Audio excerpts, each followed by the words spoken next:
You can always be turned down. Guthrie Govan is also a very good example of a contact from different sources. I mean, Nick Beggs knew him very well, so Guthrie knew me because of Nick and Steve. It's amazing how many people know who you are, but you don't know who they are.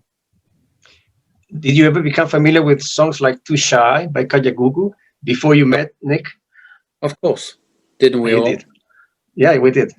Sure. Yeah. So you do like pop. That's what I wanted to get. Pop.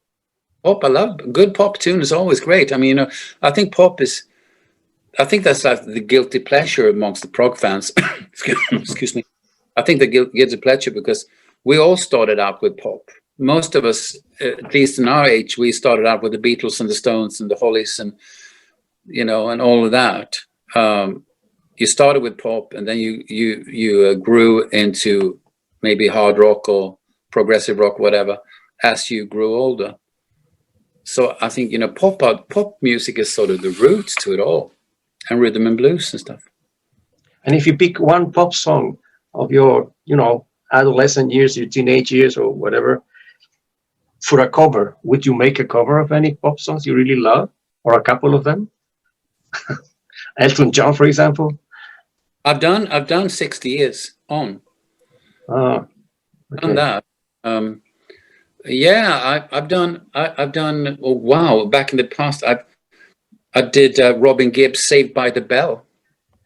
Okay. I've done a really bizarre version of that. Sound almost like Freddie Mercury going crazy. Would you do them ABBA? Sorry, did you say ABBA? Yeah, ABBA. Would you ever do any ABBA songs? Do you like ABBA? Yeah, I like ABBA, but they're too preppy for me. They're too clean cut for me. Okay. It needs a little more attitude. I could do Bowie. David Bowie, I could definitely do. Wild as the Wind is one of my favorite tracks by him. If you know that track, Wild as the Wind, from Station to Station. Yeah, sure.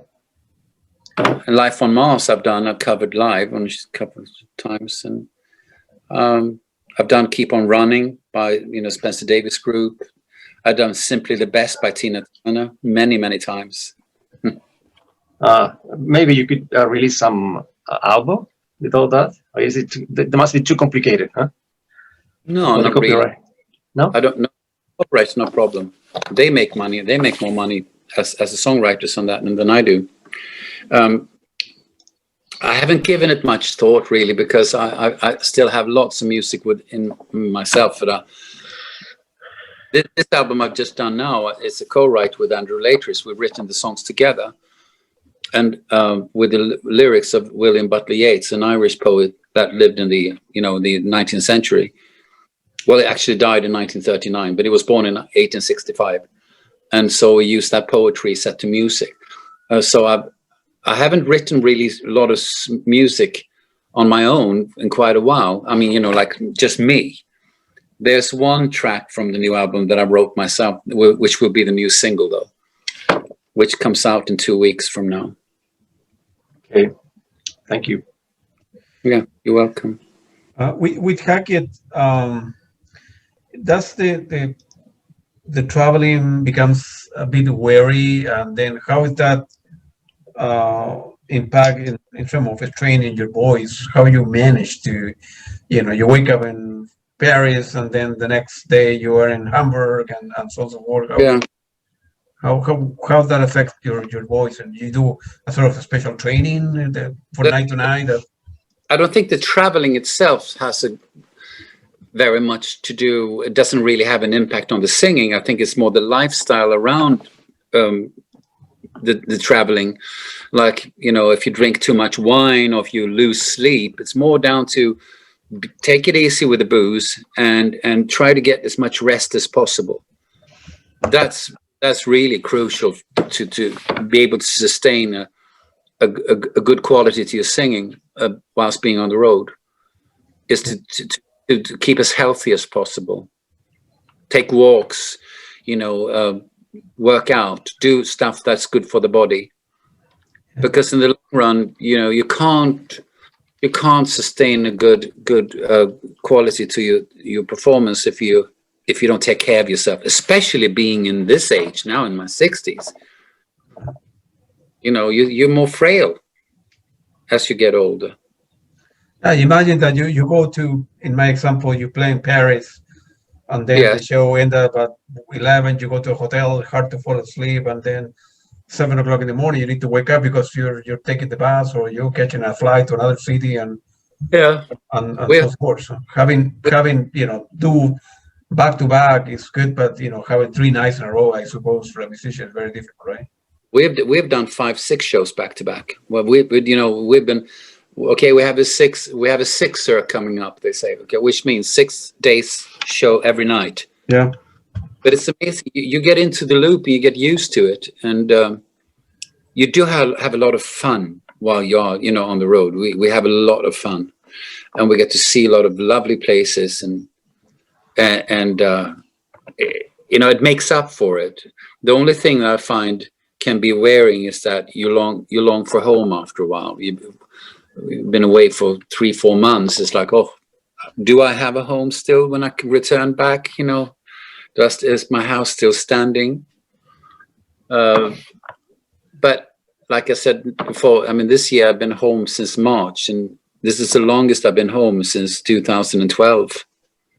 Yeah. Which has been nice. I could be able to relax a little bit too. Yeah. It's a complicated question for me to ask. Is there the possibility of performing the trilogy live in concert? Obviously not the 3 albums, because that would be a 3-hour concert, but picking and choosing some of the songs. And I know that it would be very, very expensive to do, right? You need to pay musicians, but have you thought about the possibility of performing that trilogy live, if you will? Well, of course, you think about these things because you get questions from fans. Yeah. If I'm going to go on the road, and my excuse for not doing it is always, oh, I'm so busy with Hackett, which I have been very busy with Hackett. Yeah. I think maybe that it is probably inevitable that I will at some point start touring my own stuff. But you're looking at Steve, who's now 70. I don't know how many more years he can sustain this level of touring. You know what I mean? Yeah. Which, if I decide to take it a bit more easy, I could have a slow transition starting to tour my own stuff. And if I'm being very successful with it, then that might be, my priority to do my own stuff. But I've made a promise to Steve that I'll be with him as long as he wants me, and I'll never go back on my word. That's pretty good. Hopefully you will have the opportunity to do both, right? As Steve begins slowing down, you can pick it up. Well, let's say that Steve decides just to tour from March until June 1 year, and that's going to be it. Well, that gives me a lot of free time to go out on my own. Yeah. But if it starts touring like from February till June, and then you have the summer off, and then it's September to December, there's not much, doesn't leave much space for me to tour, and I need to be able to rest as well. Yeah. And of course, this is the kind of intimidating feelings that it all comes down to me. My responsibility. I have to, pay the musicians. It's all my, I don't want to go bankrupt. You understand? It's like a little.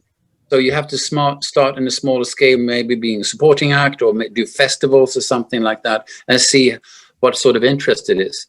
Now, on the downside of that is that you don't really get to become very, very experienced with touring your own stuff, because it might just be a couple of shows.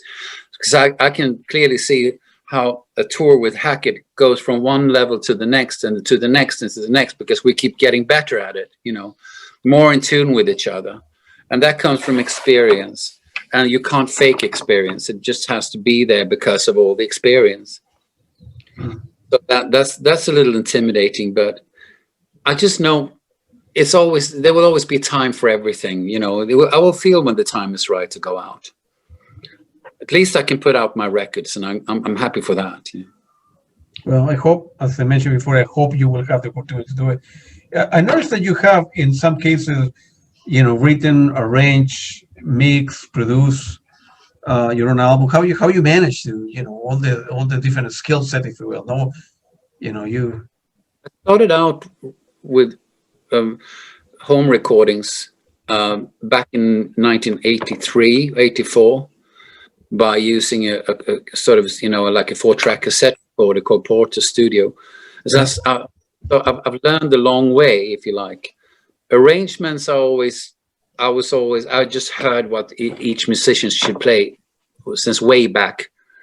Was always a very keen arranger, and I still am. And mixing and all of that, I just have a vision and I follow my vision. That's all I can say about it. Okay, all the technical stuff in the studio took a while to learn, but then you just keep on growing when you get new stuff and you learn that, and you add that to your early experiences and skills. But I can understand that people wonder, how do I do all of that? But it's like maintaining a house. You have to do the dishes, you have to vacuum clean, you have to, what I mean? It's like, it has a lot of aspects of having your own house too. Yeah. Go ahead, Christian. Thank you. Ned, sorry, I was going to ask you precisely because we were talking about this 1 minute ago.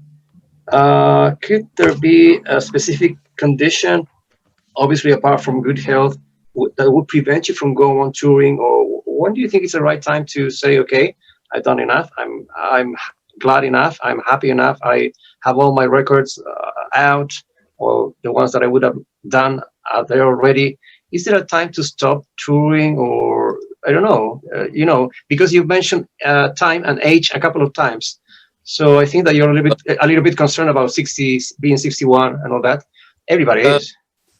Well, it just, once in a while I realize I'm not that young anymore. Because normally I just see myself as Nad, as I always have. I do what I do.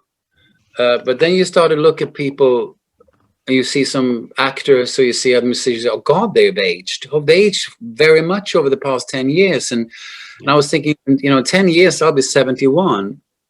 And most artists that I know, they have retired by then, which only gives me maybe, let's say another 10 years on the stage. And I think that's too soon to go, because I think I'm one of those guys who will never quit. I don't see what else I should be doing. I think being able to perform and record your albums and do all that it was keeps me alive, and don't think about the age thing or anything, because you don't have time to grow old. You don't have time to say goodbye and just what else should I do? Look at all the old artists like Picasso and all those people that kept on going at it to a very high age, because I guess that what kept them alive was their art and being productive and creative. Because if you give that up, what else do you have? Yeah, I think precisely when you stop doing things is when you become growing old, isn't it? Like you stop aging, and your mind becomes messy, and that's the end. True, very true, very true. My dad is still, my father is still alive. He's 92. He's an old tennis star. He lives in California. He must be doing so. I haven't seen him in many years. We're not in contact anymore, because he was always somebody far away from me. But he must be doing something creative, I'm sure. Now, are there any territories, Nat, I'm talking about your solo career, that you would still like to visit that you haven't been able to do? Like with Steve, you've been everywhere almost, but what about your solo albums? Where have you been presenting them outside the United States, or I don't know, England? I don't know. I'm not quite sure I understand the question. I haven't presented solo material live. You never played your albums live? No. Oh, I see. I thought you had. There was never a time to do that. Okay. So you possibly would like to do that in the coming years, whenever you have the time. Yes, I can see clearly that, there's some. I have fans all over the world, especially in the UK and Italy. We talk about Europe now, but I also have North and South America. I have a lot of fans writing to me. So I think there is a market. you know what I think I need? I need a promoter, and I need some sort of support. What do you say? A sponsorship. You know, and I need good musicians, because I don't read music. I don't write music. It's all in here. So I need someone that could take it out. Okay, this is what you do. Yes, that's what I'm doing. Okay, so he can take care of the keyboard parts. I don't want to play anything on stage. I just want to sing and perform. Okay. Well, I hope that you can do that one day soon. Like you can show your music live. There are a couple of songs. A couple of songs I would really like to perform live. Which are those? Well, What Have You Done is one of them. It's my most famous song. But also stuff like Quartermaster or Echoes of Equabet. Whoa is one other that I think is really cool. There are a few songs there, but What Have You Done is one of my, you know, it's just pure luck that song came about. Which is well, to do that live, you need two guitarists, I guess, you know, because you got Guthrie and Steve trading solos. I don't know if that's possible, but you can maybe get someone that can play it lovely in a new kind of a way. Now, I was going to ask you to mention an aspect that I observed last night while watching several of your videos. You do these short videos in the hotels, and people seem to really love you. Like they seem to have a close contact with you, obviously because you're touring years with Steve. But there's something about you that you're very communicative. You tend to tell people things all the time, little things, simple things, and that I think people love that. It makes you different from some artists that are untouchable. You know, Peter Gabriel and all the rest. I've met him a couple of times, a few minutes, but they seem to be like in other, you know, spheres. I think it has to do with the times. I came about and became known. You know, only recently, when you have all the media and all the YouTubes and all of that, when Gabriel and Collins and all those people became famous, it's like, you know, more than 40 years ago. You didn't have all those channels, so they're sort of used to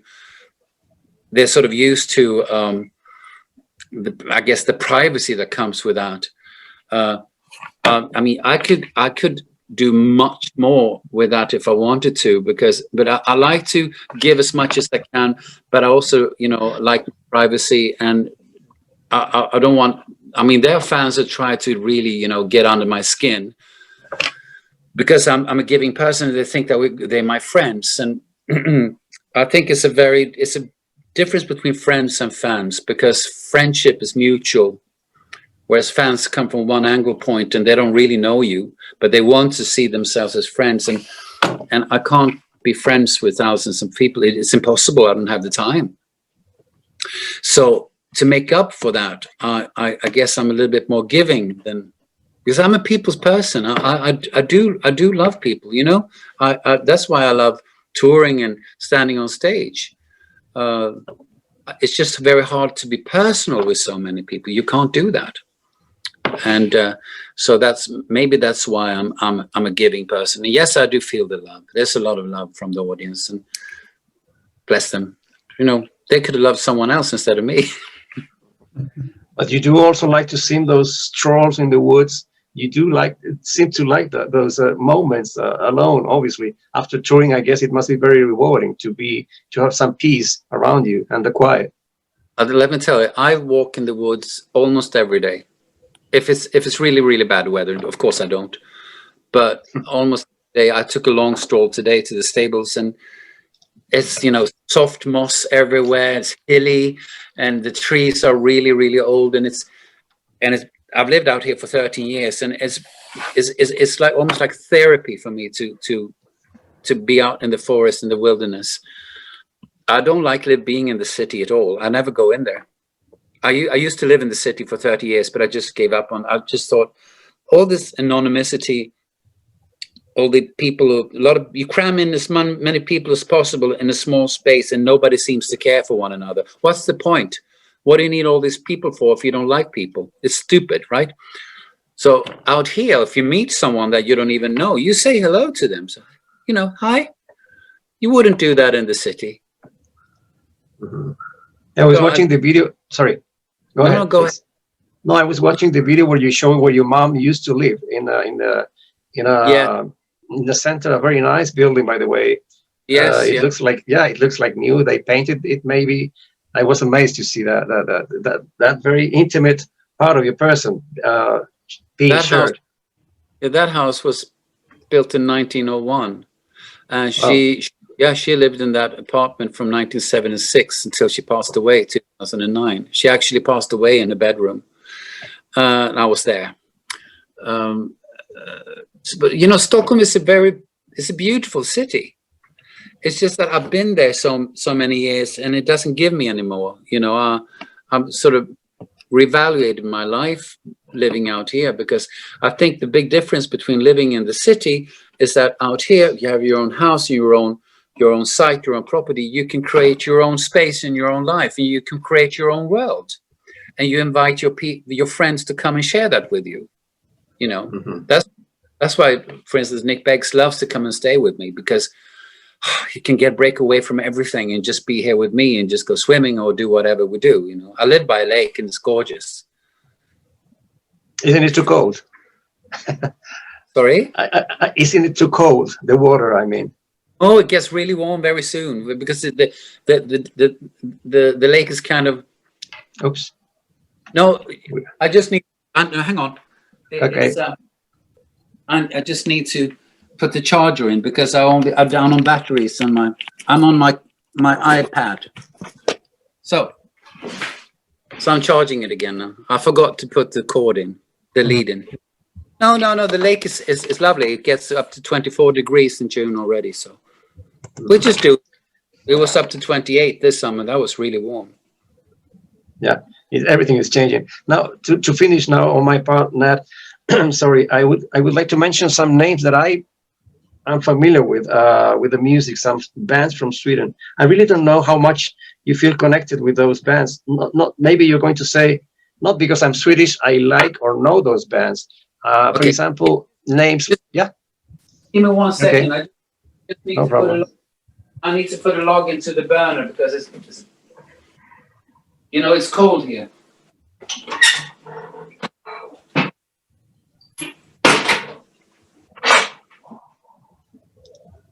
I have the burner on, you know, like the fireplace. Gotcha. Okay, I'm back. Right. I was going to mention some bands from your homeland that we here in Chile, the Collectors, and a group of people know. Like, I don't know if the pronunciation is correct, but Samla Mamas Manas of the Rock in Opposition movement. Also, this one is complicated. Kefne Kaiser, I don't know the pronunciation. Anglagar, Transatlantic. Are you familiar with those people, or do you know the music? How popular they are? Because I think none of them is making music these days, well, except Transatlantic maybe. Well, Transatlantic having a new album coming out now. Yeah. That's Royna's band. Well, you mentioned Kebnekaise. Kebnekaise is the name of the highest mountain that we have in Sweden, up in Kiruna. I've been there actually. Kebnekaise was a band that, you know, came out in the 70s. I don't even know if they're active anymore. I do not have any albums by them. And then you said Englagård or Anglagard. Okay. I've never met them. I know they're very active, and they're very popular in the prog scene. And what else you mentioned? Other band. It was another band that Samla Mamas Manas. I don't know what it means. Well, Royna played with Samla Mamas. It's what it means is gather all your Samla Mamas, gather all your mom's men. Gather all mom's men. Mm-hmm. It's really weird. I think it maybe is an old expression from way back. Royna played with them, and I think they're active still. But there's also a band that came out of the Swedish progressive movement. And not progressive rock music. We have this progressive movement that was very sort of left-wing politically in the 70s in Sweden. You know, it's very much, you know, song titles like stop taxing food and stuff like that. Skip this tax on food, and, you know, just more left, sort of almost like communism kind of a because Sweden was once very socialistic, social democrats. Now we do have a social democratic government, but it changed with the times. It's not like it was then. But it's always the red against the blue, always. And anyway, yes, I am familiar with those bands. And about movies, I'm a big movie fan. I wouldn't say a movie goer these days, obviously, but I'm familiar. There's a very nice, beautiful movie by a director, Bo Widerberg, and the movie is, All Things Fair, about I think the actress, the woman who's very beautiful, is from Malmö, from your city. Are you familiar with the movie All Things Fair, about the boy who falls in love with the teacher, by Bo Widerberg? Well, you just dropped the English name for the film. I'm sure it has a Swedish title. Sure. So if I saw the Swedish title, maybe I would, Okay. yes. But it doesn't ring a bell at the moment. No, it doesn't. Okay. And what about Bergman?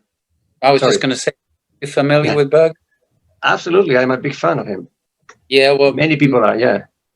My favorite is Fanny and Alexander. Oh yeah. Yes. Yes. I think it was one of his last movies, but also Fundin Seglet, the Seventh Seal. Is that what it's called? Yeah. Yes. Where the death plays chess. With Yes. yeah. It's amazing. Phenomenal. Yeah. Bergman's very, and half of the Swedes don't even understand him. He's not. We have a saying in this country. I don't know if you say the same thing where you are, but no one is a prophet in his own country. Yeah. It's the same saying. You have the same thing. So Bergman was more popular abroad. How can it be? I don't understand. Wild Strawberries, for example, is a big classic. We have art houses here. Art houses in Chile have been showing their movies forever. And I think that Fanny and Alexander, who is obviously one of his most, maybe it's not a good term, commercial movies, it's also very popular. But also the old ones, the ones in black and white, Yes, but Fanny Alexander is so wonderful because it's about this big Christmas gathering, it was back in the day when everyone came and all the food and everything was just fabulous.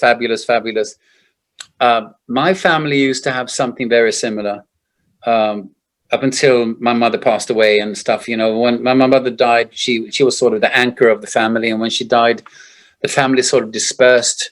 Everyone went their own way. So we don't have those Christmases anymore. But when I was living with my grandparents in the 60s, we had huge Christmases, very much like Fanny Alexander. It was great. They didn't have their own house, but they had a very huge apartment, like a whole floor of a house. So it was very big, very lavish. And I'm very pleased that I was raised by my grandparents because they were born in 1906, 1907. So they had these sort of old standards, old values that somehow got into my system. I'm sort of a conservative kind of person when it comes to certain things like the language or morals. That comes from them. And I'm happy to say that because I think they were very sane people, very human people, very, just knowing what's right or not wrong, just knowing it by instinct. That's a gift. And did you ever believe in Santa Claus? Do you still believe in Santa Claus? What would you ask Santa Claus to bring you this year or next year? I don't know. Health, good health. I can't really remember if I ever believed in him. I don't believe I ever did because I think I realized it was my grandfather behind that beard at one point, and I was young, so I sort of knew. Oh, it's just a play. Okay, well. Thank you very, very much for your time, for trusting for the time to answer my questions. And I hope that you come back to Chile someday when this is over. Take care. We can play the Nescafe Theater again. Sure. The sound in that place is amazing. I was really amazed. The first time Steve came and played there, the band opened with Squonk, and that was really jaw-dropping. I couldn't believe the sound. And the band is so tight. Yeah, I remember the gigs. I remember very well the theater and all the hashish, the smoke that came. People. Oh, they did. Yeah, they smoke a lot of dope. I always felt like stone on stage at one point because of all this smoke. But you know, people get into the music a lot more in that way. Yeah, and you do a lot about that. So thank you for your contribution and for the, you know, Steve has been doing an amazing job, which I'm sorry the other members of the band haven't been doing, like taking the music of the band all over the world. And Steve has been doing this fantastic job, and he's been doing it very well. And you are part of that, so thanks for that. Well, thank you. Maybe that's a good thing that the other guys in Genesis never bothered to employ the old music, which made it all the more maybe interesting that at least one did, which would be Steve, was actually left the band. But he left the band, but he never left the music. Right. And that's important to remember. Even though he left the band, he always loved the music. It was just the working circumstances that was not so good for him. But I think he loves to reminisce and go back and play the songs he played in his youth with a band that can put it off really well. And the music has never left him, has it? And I hope it will never leave you. Well, yeah. I'm glad to sing the Genesis stuff. I just would like to sing my own stuff too. Yeah. Well, good luck in everything that comes. Have a great time. Hope you're very happy with your cat. Take good care of her. I don't even know where she is at the moment. I think she's out. Well, thank you, Mr. Yeah. A couple more questions, and then I think we appreciate your time. What do you do for fun? Nothing music related. If music didn't exist in your life, what you look to do now that you're at home, for 9 months or so? What fun activities? I'm a keen equestrian. I ride horse. I've ridden since I was 11, and so I ride an Icelandic horse. There's a stable just like 15-minute walk from here. So out here, I've been ridden for 10 years since I moved here. That's what other than that, I kind of like to kick back because I spend so many hours in my studio that sometimes, my legs go numb. So long walks, picking mushrooms, in the summer, gardening a lot, maintaining my boat. What else do I do? I like long drives, looking, seeing beautiful places. A lot of outdoor, a lot of gardening. I have a big garden, and it costs me a fortune every year, but I love doing it. Make up your place. You only yourself can do. Have the limitations. You set the boundaries of how much you can do, but it just makes me happy to be at home and enjoying it. So music takes the better part out. To be honest, music takes so much time for me, which it should, and I love it. But there's sometimes not so much more energy left in me after I've done an album or been on the road. It's everything I've got. It's my music, really. Yeah, and then the last one and the last comment. You mentioned before the word luck and so on and so forth, and writing your own song. I would say that from a fan point of view, and Christian very likely will agree with me, you are a very talented guy now. Oh, you're so kind. No. I mean, with or without Steve Hackett or this or that, you are very talented. Now you are a very humble guy too as well, and hopefully you will have, with the grace of God, if God exists, I don't know, and the health, you will have the opportunity to do the trilogy or do your early stuff or whatever, with your own band, your own group, and touring and do well in life. I mean, you will be very, very bad. Will be, and unfortunately, if you don't have the opportunity to present that stuff, because you have, like you mentioned Italy, you mentioned the UK, you have friends all over the world, right? Right. People associate in many ways with Steve Hackett, and Hackett is very well known and so forth. but you need to show the world your own stuff, your Nad Sylvan stuff. Yes. Not style. And and Christian and I are going to be there supporting you, whatever you do, man. Yeah, we if need you come to. to United States, or you go, when I live and go back to America, you will do very well, man. It's just Well, a good manager, a good project, I need a good management, and I need sponsorship, and I need great music. Yeah, I would need some sponsorship because it's going to cost me a fortune if I want to have that. You have to remember one thing. This is kind of important. Yeah. This is really important, is that people are so used to seeing me on a world stage. They are used to seeing me in big theaters. Yeah. They wouldn't want to see me in a small club. Maybe they would, but they're so used to, the big stages.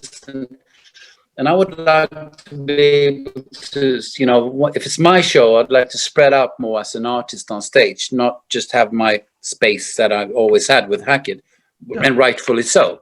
It's Steve's show, and I fully respect that.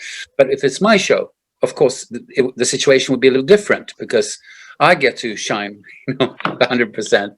Yeah. Not that I wouldn't allow musicians to shine. I would love to have everyone that's capable to shine on stage to shine along with me. That's important, And I know how important it is for all the band members with Hackett to be giving their moments on stage, because that's what we live for. And you get all that appreciation for delivering just what you can on stage. And Steve is letting you do that.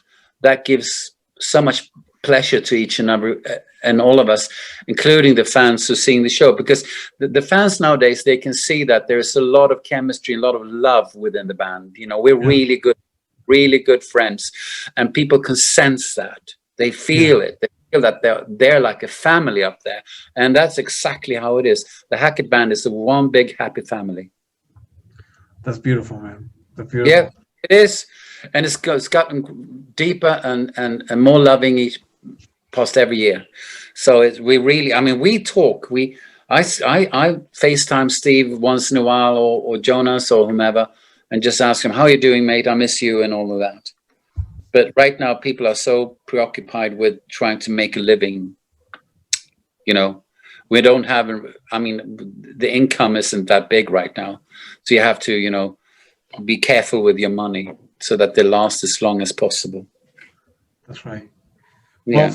Well, thank you again for spending time with us. And, we are very grateful. I know it's late home and you want to go to bed and, going with your life. But it was very nice for us to share an hour with you. And I wish you good luck. And I hope to see you as yourself, as a Nad Sylvan gig, or with Steve Hackett, or whatever you want to play with. And but we appreciate the time, and you're a very talented guy, man. Again and again, I will tell you, and good luck to you, man. Stay safe, healthy, and drink Chilean wine. I know you're drinking wine.